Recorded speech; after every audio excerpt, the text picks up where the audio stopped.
ಅಂತೂ ಇಂತೂ ಆಲ್ಮೋಸ್ಟ್ 4 ವಾರದ ನಂತರ T20 ವರ್ಲ್ಡ್ ಕಪ್ಪು ಸೆಮಿಫೈನಲ್ ಹಂತಕ್ಕೆ ಬಂದು ತಲುಪಿದೆ. ಎಲ್ರಿಗೂ ನಮಸ್ಕಾರ, welcome to club cricketer Kannada channel. ಮತ್ತೊಂದು ವಿಡಿಯೋಗೆ. ಇವತ್ತಿನ ನಮ್ಮ ಮೇನ್ ಫೋಕಸ್ ಏನು ಅಂತಂದರೆ ಸೆಮಿಫೈನಲ್ ಸ್ಟೇಜ್. ಕೊನೆಗೂ 20 ಟೀಮ್ಸಿಂದ 4 ಟೀಮ್ಸಿಗೆ ಬಂದು ತಲುಪಿದ್ದೀವಿ. ಇವತ್ತು ಮೊದಲನೇ ಸೆಮಿಫೈನಲ್ಲು. ಬಟ್ ನಮ್ಮ ಮೇನ್ ಅಜೆಂಡಾ ನಾವು ಮಾತಾಡೋದೇನೆಂದರೆ India versus England semifinal preview. ಇಂಡಿಯಾದವ್ರು ಹೆಂಗೆ ಆಡಬೇಕು, ಏನು ಆಡಬೇಕು, ಅದಕ್ಕಿಂತ ಮುಂಚೆ ಒಂದು ಸ್ವಲ್ಪ ಇವತ್ತಿನ ಮ್ಯಾಚ್ ಬಗ್ಗೆ ಗಮನ ಹರಿಸ್ಬಿಡೋಣ. ಇವತ್ತಾಗ್ತಾ ಇರೋವಂಥದ್ದು ಸೌತ್ ಆಫ್ರಿಕಾ ವರ್ಸಸ್ ನ್ಯೂಜಿಲ್ಯಾಂಡ್ ಮೊದಲನೇ ಸೆಮಿಫೈನಲ್ ಕೋಲ್ಕತ್ತಾದಲ್ಲಿ. ನಿಮಗೆ ಗೊತ್ತಿರೋಂಗೆ ಪಾಕಿಸ್ತಾನ್ ಶ್ರೀಲಂಕಾ ಔಟ್ ಆಗಿರೋ ಕಾರಣ ಶ್ರೀಲಂಕಾದಲ್ಲಿ ಇನ್ನೂ ಸೆಮಿಫೈನಲ್ ಆಗಲಿ ಫೈನಲ್ ಆಗಲಿ ಇಡೋ ಚಾನ್ಸ್ ಇಲ್ಲ. ಉಳ್ಕೊಂಡಿರೋದು ಒಂದೇ ಏಷ್ಯನ್ ಟೀಮು, ಅದು ನಮ್ಮ ಭಾರತ ತಂಡ. ಅದಲ್ಲದೆ ಇಂಗ್ಲೆಂಡು, ನ್ಯೂಜಿಲ್ಯಾಂಡು, ಸೌತ್ ಆಫ್ರಿಕಾ 3 ಬೇರೆ ತಂಡಗಳು ಉಳ್ಕೊಂಡಿರೋ ಅಂಥದ್ದು. ಸೊ ಈ 4 ಟೀಮ್ಸ್ ಮಧ್ಯೆ ಸೆಮಿಫೈನಲ್ಸ್ ನಡೆಯುತ್ತೆ. ಇವತ್ತು ಮೊದಲನೇ ಸೆಮಿಫೈನಲ್ ನಾನು ಹೇಳ್ದಂಗೆ ಸೌತ್ ಆಫ್ರಿಕಾ ಮತ್ತು ನ್ಯೂಜಿಲ್ಯಾಂಡ್ ಮತ್ತೆ. ಇವತ್ತಿನ ಪಂದ್ಯ, ಇವತ್ತಿನ ಕಾಂಟೆಸ್ಟ್ ನೋಡೋಕೆ ಹೋದರೆ ಸೌತ್ ಆಫ್ರಿಕಾ ಕ್ಲಿಯರ್ ಫೇವ್ರೇಟ್ಸ್ ಆಗಿ ಸ್ಟಾರ್ಟ್ ಮಾಡ್ತಾರೆ. ಯಾಕೆ ಅಂದರೆ ಫುಲ್ ಇಂಡಿಯನ್ ಕಂಡೀಷನ್ಸಲ್ಲಿ ಆಡಿದ್ದಾರೆ. ಅವ್ರದ್ದು ಆಲ್ರೌಂಡ್ ನೀವು ಟೀಮ್ ನೋಡ್ತಾ ಬಂದರೆ ಬ್ಯಾಟಿಂಗ್ ಆಗ್ಬೋದು, top order, middle order, allrounders, spinners, fast bowlers ಎಲ್ಲ ಡಿಪಾರ್ಟ್ಮೆಂಟಲ್ಲೂ ಕಂಪ್ಲೀಟ್ ಇದ್ದಾರೆ ಅವ್ರದ್ದು. ಯಾವುದೇ ಒಂದು ಫೀಲ್ಡು ನೀವು ತೊಗೊಂಡ್ರೆ ಅಥವಾ ಯಾವುದೇ ಒಂದು ಡಿಪಾರ್ಟ್ಮೆಂಟ್ ನೀವು ತೊಗೊಂಡ್ರು ಇದರಲ್ಲಿ ಸ್ವಲ್ಪ ಅವರು ಹಿನ್ನಡೆ ಇದೆ, ಅಥವಾ ಇದರಲ್ಲಿ ಅವ್ರಿಗೆ ಫೀಲ್ಡರ್ಸ್ ಇಲ್ಲ, ಅಥವಾ ಪ್ಲೇಯರ್ಸ್ ಇಲ್ಲ. ಒಳ್ಳೆ ಫೀಲ್ಡಿಂಗೂ ಇದೆ, ಅದೇ ಫೀಲ್ಡರ್ಸ್ ಇಲ್ಲ, ಅದೇನೇ ಫೀಲ್ಡಿಂಗೂ ಇದೆ ಅವ್ರದ್ದು. ಒಳ್ಳೆ ಬ್ಯಾಟ್ಸ್ಮನ್ ಇಲ್ಲ, ಒಳ್ಳೆ ಫೀಲ್ಡಿಂಗ್ ಇಲ್ಲ, ಒಳ್ಳೆ ಬೌಲಿಂಗ್ ಇಲ್ಲ, ಎಲ್ಲೋ ಒಂದು ಮಿಸ್ ಇದೆ, ಒಳ್ಳೆ ಸ್ಪಿನ್ನರ್ಸ್ ಇಲ್ಲ, ಆ ಥರದ್ದು ಏನೂ ಇಲ್ಲ. ನೀವು ಟಾಪ್ ಆರ್ಡರ್ ಎತ್ಕೊಂಡ್ರೆ ಮಾರ್ಕ್ರಮ್ ಅತ್ಯುತ್ತಮ ಫಾರ್ಮಲ್ಲಿದ್ದಾರೆ. ಅವ್ರ ಜೊತೆ ಕ್ವಿಂಟನ್ ಡಿಕಾಕ್ ಅವ್ರು ಯಾವುದೇ ಮ್ಯಾಚಲ್ಲಿ ಬೇಕಾದರೂ ನೆಕ್ಸ್ಟ್ ಲೆವೆಲಲ್ಲಿ ಆಡ್ಬೋದು. ಸೊ ಒನ್ ಡೌನ್ ರಿಕಲ್ಟನ್ ಇದ್ದಾರೆ, ಸ್ಟಬ್ಸ್ ಇದ್ದಾರೆ, ಡೇವಿಡ್ ಮಿಲ್ಲರ್ ಇದ್ದಾರೆ, ಡೆವಾಲ್ಡ್ ಬ್ರೆವಿಸ್ ಅವರಿದ್ದಾರೆ. ಅವ್ರು ಇನ್ನೂ ಅಂಥ ಒಳ್ಳೆ ಇನ್ನಿಂಗ್ಸ್ ಆಡಿಲ್ಲ, ಬಟ್ ಒಂದು ಇನ್ನಿಂಗ್ಸ್ ಸಾಕು. ಕೋಲ್ಕತ್ತಾ ನಿಮ್ಗೆ ಗೊತ್ತಿರೋಂಗೆ ಶಾರ್ಟ್ ಬೌಂಡ್ರೀಸು ಹೊಡೆದಿದ್ದೆಲ್ಲ 6. ಅವ್ರ ಸ್ಪಿನ್ ಡಿಪಾರ್ಟ್ಮೆಂಟ್ ನೀವು ತೊಗೊಂಡ್ರೆ ಕೇಶವ್ ಮಹಾರಾಜ್ ಇದ್ದಾರೆ. ಫಾಸ್ಟ್ ಬೌಲಿಂಗ್ ತೊಗೊಂಡ್ರೆ ಲುಂಗ್ ಎಂಗಡಿ ಆಯಿತು, ರಬಾಡ ಆಯಿತು, ಮಾರ್ಕೋ ಯಾನ್ಸನ್ ಆಯಿತು, ಕಾರ್ಬಿನ್ ಬಾಷ್ ಆಯಿತು. ಕಾರ್ಬಿನ್ ಬಾಷ್ ಬಂದು one of the best all-rounders ಇವಾಗಿರೋ ಇಂಟರ್ನ್ಯಾಷನಲ್ ಕ್ರಿಕೆಟಲ್ಲಿ ಅಂತಲೇ ಹೇಳ್ಬೋದು. ಬೌಲಿಂಗೂ 140, 145 ರೆಗ್ಯುಲರಾಗಿ ಆಗ್ತಾರೆ without top effort. South Africa is an all-round team ಅಂತಲೇ ಹೇಳೋಕ್ಕೆ ಇಷ್ಟಪಡ್ತೀನಿ. ನ್ಯೂಜಿಲೆಂಡ್ ಕಡೆಗೆ ನೀವು ಬಂದರೆ ಅವ್ರದ್ದು ಏನು ಓಪನರ್ಸ್ ಇದ್ದಾರೆ, ಟಿಮ್ ಸೈಫರ್ಟ್ ಮತ್ತು ಫಿನಾಲನ್, ಅವ್ರು ಕೊಡೋ ಸ್ಟಾರ್ಟ್ ಮಾತ್ರ ತುಂಬ ಇಂಪಾರ್ಟೆಂಟ್ ಆಗುತ್ತೆ. ಯಾಕಂದರೆ ಅವ್ರದ್ದು ಏನಾದರೂ ಫಸ್ಟ್ ವಿಕೆಟ್ಸ್ ಬಿತ್ತು ಅಂದರೆ ನಂತರ ಗ್ಲೆನ್ ಫಿಲಿಪ್ಸ್ ಅವರಿದ್ದಾರೆ, ಡ್ಯಾರೆಲ್ ಮಿಚ್ಚಲ್ ಇದ್ದಾರೆ, ರಚಿನ್ ರವೀಂದ್ರ ಎಲ್ಲರೂ ಇದ್ದಾರೆ. ಬಟ್ ಅವರು ಈ ಥರ ಸೌತ್ ಆಫ್ರಿಕಾ ಹೆಂಗೆ ಡಾಮಿನೇಟ್ ಮಾಡಿದ್ದಾರೆ ಇಡೀ ಟೂರ್ನಮೆಂಟ್ನ, ಆ ಥರ ಅವ್ರದ್ದು ಡಾಮಿನೆನ್ಸ್ ಬಂದಿಲ್ಲ. ಇಂಗ್ಲೆಂಡ್ ಮೇಲೂ ನೀವು ನೋಡ್ಬೋದು, ಕ್ಲೋಸ್ ಮ್ಯಾಚಲ್ಲಿ ಸೋತರು ಶ್ರೀಲಂಕಾ ಮೇಲೆ. ಅವ್ರದ್ದು ಒಳ್ಳೆ ಸ್ಪಿನ್ನರ್ಸ್ ಇದ್ದಾರೆ, ಆದ್ರೂ ಇಂಗ್ಲೆಂಡು ಅವ್ರನ್ನ ಸೋಲಿಸೋ ಅಲ್ಲಿ ಸಫಲ ಆಗಿದ್ದರು ಶ್ರೀಲಂಕಾದಲ್ಲಿ. ಹಂಗೋ ಹಿಂಗೋ ಮಾಡಿ ಒಳ್ಳೆ ನೆಟ್ ರನ್ ರೇಟಿಂದ ಗೆದ್ಕೊಂಡಿದ್ದು ಕ್ವಾಲಿಫೈ ಆಗಿದ್ಬಿಟ್ರೆ ಸೌತ್ ಆಫ್ರಿಕಾ ಥರ ಅನ್ಬೀಟನ್ ಇನ್ನೂ ಆಗಿಲ್ಲ. ಸೌತ್ ಆಫ್ರಿಕಾದ ಒಂದೇ ಮ್ಯಾಚ್ ಯಾವ್ದು ಬಂದಿದ್ದು ಅಂದರೆ ಅಫ್ಘಾನಿಸ್ತಾನ ಮೇಲೆ double super over ಆಗಿದ್ದಂಥದ್ದು.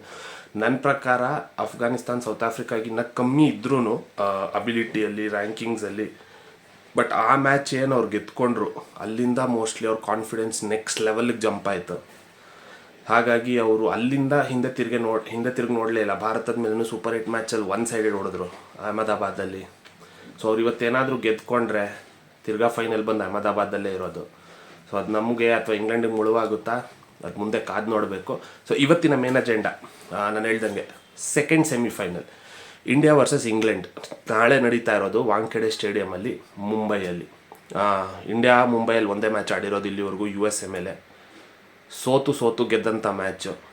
Suryakumar Yadav ಅವ್ರದ್ದು ಇನ್ನಿಂಗ್ಸ್ ಬಂದಿರಲಿಲ್ಲ, 82 ಅಂತಂದಿದ್ರೆ ಆ ಮ್ಯಾಚ್ ಸೋತಿರ್ತಾಯಿತ್ತು ಇಂಡಿಯಾ.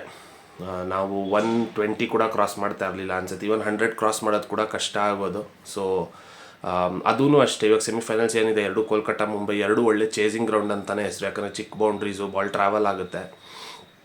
ನೀವು 2 ಸೈಡ್ ನೋಡ್ತಾ ಹೋದರೆ ಹೌದು, on paper head to head India strong ಕಾಣಿಸ್ತಾರೆ ನಿಮಗೆ. ಬಟ್ ಯಾವುದೇ ಮ್ಯಾಚಲ್ಲೂ ನಿಮಗೆ ಕನ್ಸಿಸ್ಟೆಂಟಾಗಿ ಫುಲ್ ಟೀಮ್ ಒಟ್ಟಿಗೆ ಪರ್ಫಾರ್ಮ್ ಮಾಡಿದೆ ಅಂತಿಲ್ಲ. ಹೌದು, ಜಿಂಬಾಬ್ವೆ ಮೇಲೆ full batting team full effort ಇತ್ತು, ಅಂದರೆ ಕಲೆಕ್ಟಿವ್ ಟೀಮ್ ಎಫರ್ಟ್ ಇತ್ತು.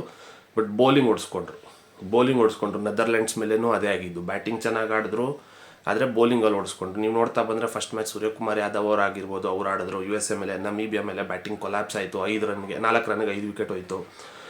ಅದಾದಮೇಲೆ ಪಾಕಿಸ್ತಾನ ಮೇಲೆ ಇಶಾನ್ ಕಿಶನ್ ಅವ್ರ ಇನ್ನಿಂಗ್ಸಿಂದಾಗಿ ಗೆದ್ವಿ. ನೆದರ್ಲೆಂಡ್ಸ್ ಮೇಲೆ ಶಿವಮ್ ದುಬೆ ಅವ್ರು ಗೆಲ್ಸಿದ್ರು.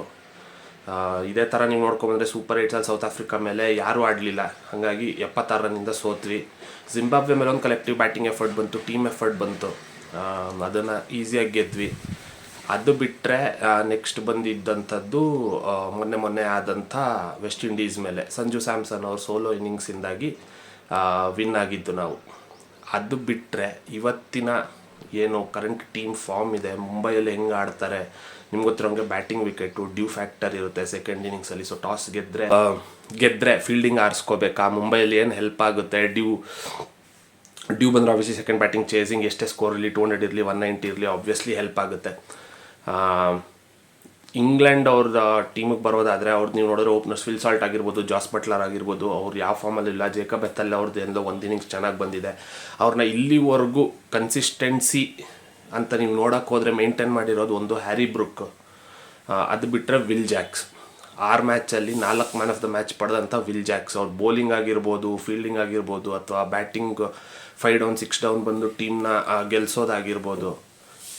ಅವ್ರು ನನ್ನ ಪ್ರಕಾರ mostly India versus Will Jacks ಅಥವಾ India versus Harry Brook and Will Jacks ಅಂದರೂ ತಪ್ಪಾಗಲ್ಲ. ಯಾಕಂದರೆ ಅವರಿಬ್ಬರೇ ಪರ್ಫಾರ್ಮ್ ಮಾಡ್ತಾ ಇರೋದು ಕನ್ಸಿಸ್ಟೆಂಟಾಗಿ.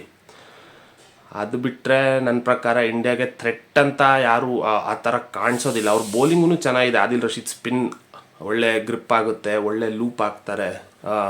ಇಂಡಿಯನ್ ಬ್ಯಾಟ್ಸ್ಮನ್ನ ಟೆಂಪ್ಟ್ ಮಾಡೋವಂಥ ಒಂದು ಅಬಿಲಿಟಿ ಅವ್ರ ಬೌಲಿಂಗಲ್ಲಿದೆ.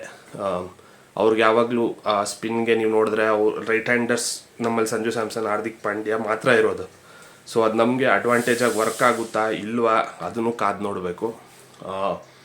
ಬಟ್ ನೀವು ನೋಡಿದ್ರೆ ಅವ್ರದ್ದು ಆಲ್ರೌಂಡ್ ಬೌಲಿಂಗ್, ಜೇಮಿ ಓವರ್ಟನ್ ಆಗಿರ್ಬೋದು, ಜಾಫ್ರಾ ಆರ್ಚರ್ ಅವರಾಗಿರ್ಬೋದು ಒಳ್ಳೆ ಫಾರ್ಮಲ್ಲಿ ಇದ್ದಾರೆ. ಅವ್ರ ಬೌಲಿಂಗ್ ಚೆನ್ನಾಗಿ ಬರ್ತಾ ಇದೆ. ಬಟ್ ಇನ್ನೊಂದು ಮೇನ್ ಪಾಯಿಂಟ್ ಏನಂದರೆ ಅಭಿಷೇಕ್ ಶರ್ಮಾ ಆಡಿಸ್ತಾರೋ ಆಬ್ವಿಯಸ್ಲಿ ಇವಾಗ ಚೇಂಜ್ ಮಾಡೋಕ್ಕೆ ಹೋಗಲ್ಲ. ಬಟ್ ಅಭಿಷೇಕ್ ಶರ್ಮಾ ಆಡಿದ್ರೆ ಜಾಫ್ರಾ ಆರ್ಚರ್ ಅವ್ರ ವಿರುದ್ಧ ಆಗಿರ್ಬೋದು, ಅಥವಾ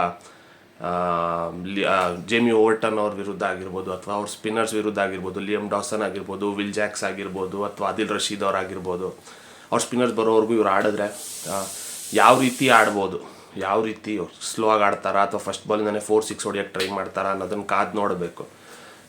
ಅವ್ರ ವಿರುದ್ಧ ಇಲ್ಲಿವರೆಗೂ ವರ್ಕ್ ಆಗಿರೋದು ಫಸ್ಟ್ ಓವರಲ್ಲಿ ಆಫ್ ಸ್ಪಿನ್ನರ್ನ ಹಾಕಿದಂಥದ್ದು. ನೆದರ್ಲೆಂಡ್ಸ್ ವಿರುದ್ಧನೂ ಅಷ್ಟೇ, ಆರ್ಯನ್ ದತ್ ಅವ್ರು ಬಂದು ಔಟ್ ಮಾಡಿದ್ರು. ಇಂಗ್ಲೆಂಡಲ್ಲೂ ವಿಲ್ ಜಾಕ್ಸ್ ಅವ್ರು ಆ್ಯಕ್ಚುಲಿ ನ್ಯೂ ಬಾಲ್ ಸ್ಟಾರ್ಟ್ ಮಾಡ್ತಾರೆ. ಸೊ ಇದೆಲ್ಲ ಹೆಡ್ ಟು ಹೆಡ್ ನೋಡ್ತಾ ಹೋದರೆ ಯಾರು ಗೆಲ್ಬೋದು, ಮೋಸ್ಟ್ಲಿ ಟೈಟ್ ಕಾಂಟೆಸ್ಟ್ ಇರುತ್ತೆ ನನ್ನ ಪ್ರಕಾರ. ಸಂಜು ಸ್ಯಾಮ್ಸನ್ ಅವ್ರು ಒಳ್ಳೆ ಫಾರ್ಮಲ್ಲಿದ್ದಾರೆ. ಹೋದ ಮ್ಯಾಚ್ ಅವ್ರು ಆಡಿದಂಥ ರೀತಿ ಇನ್ನೆರಡೇ ಮ್ಯಾಚ್ 2 ಇನ್ನಿಂಗ್ಸ್ ಆ ಥರದ್ದು ಬೇಕಾಗಿರೋದು. ಸೊ ಆ ಥರದ್ದು ಆಡಿಬಿಟ್ರೆ ಫಸ್ಟ್ ಸದ್ಯಕ್ಕೆ 1 ಮ್ಯಾಚ್ ತೊಗೊಳ್ಳೋಣ, 1 ಮ್ಯಾಚ್ ಅಟ್ ಅ ಟೈಮ್ ಅಂತ ಏನು ಹೇಳ್ತೀವಿ.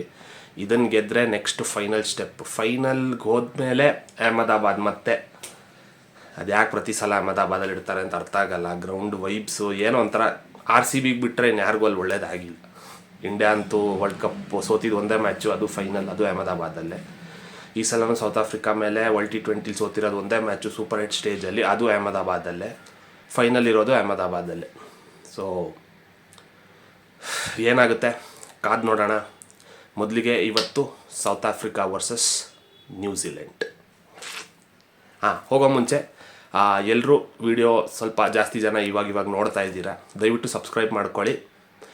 ಆದಷ್ಟು ಒಳ್ಳೊಳ್ಳೆ ಕಂಟೆಂಟ್, ಒಳ್ಳೊಳ್ಳೆ ರಿವ್ಯೂಸ್, ಒಳ್ಳೊಳ್ಳೆ ಮ್ಯಾಚ್ದು ರಿವ್ಯೂ ಆಗ್ಬೋದು, ಪ್ರಿವ್ಯೂ ಆಗ್ಬೋದು ತರೋಕ್ಕೆ ಪ್ರಯತ್ನ ಪಡ್ತೀನಿ with as much details as possible. ದಯವಿಟ್ಟು ಸಬ್ಸ್ಕ್ರೈಬ್ ಮಾಡ್ಕೊಳ್ಳಿ. Thank you.